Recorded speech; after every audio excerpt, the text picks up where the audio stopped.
It is Wednesday, February 20th, 2013. We're live in the Wall Street Journal newsroom in New York. Today on WSJ Lunch Break, Oscar Pistorius' lawyer is challenging claims that police found testosterone in the athlete's home after the shooting of his girlfriend. We will have the latest from court today. Plus, do you want to track a crocodile on your next vacation? The crazy things hotels are doing to keep you coming back. And skin is in. Beyonce. She brought the hot new trend to the mainstream at the Super Bowl, and we're going to tell you how to make it your own. I am Wendy Bounds, and welcome to the show. South African athlete Oscar Pistorius' lawyer is challenging claims that police found testosterone in the athlete's home while investigating the shooting death of his girlfriend. WSJ's Devin Maley was in court today and joins us now from Johannesburg, South Africa.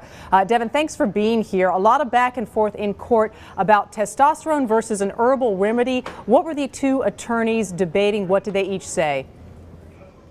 Well, the chief investigator, who is the key witness for the prosecutor, said that they found 2 cartons of something he believed was testosterone along with some needles.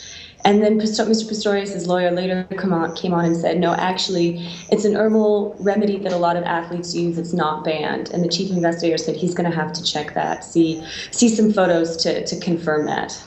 A lot of back and forth over some nitty-gritty details at this bail hearing today, including which side of the bed the couples were sleeping on and whether they used their iPhones. Can you describe a little bit to us about that? Yeah, absolutely. Like you say, this is still just the bail hearing, but both sides are going into quite a lot of detail about what happened the night that his girlfriend died. And the lawyer for Mr. Pistorius is claiming that he actually slept on another side of the bed, which would explain the positioning of a holster found for a gun. He said that the chief investigator said they found 2 iPhones that had not been called. As Mr. Pistorius had previously said, he called an ambulance. And his lawyer is saying there's actually a 3rd iPhone that the chief investigator just doesn't have yet that's going to explain all of this. All right, and also just in terms of the tone in the courtroom, yesterday it was very emotional. I mean, obviously Pistorius is a hero in many ways in South Africa. He's known as the Blade Runner for the J-shaped carbon fiber prosthetic legs that he has used when racing on the track. Today, did that emotion carry on, Devin? He was a lot more composed today. He certainly cried on occasionally, but he sat in the witness in an accused holding area, holding a pad and pen, taking notes during the process. And at times, his family also a lot more composed. That you would hear them gasp when they disagreed with something that the prosecutor was saying. Now, the chief investigator raising another potential gun incident involving Pistorius. Can you tell us about the language he used and what he said there? Yeah, he said it's still just based on a witness.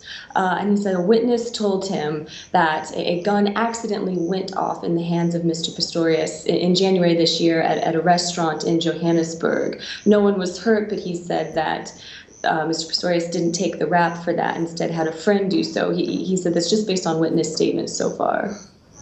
And Devin, very quickly, when will we get a decision on the bail?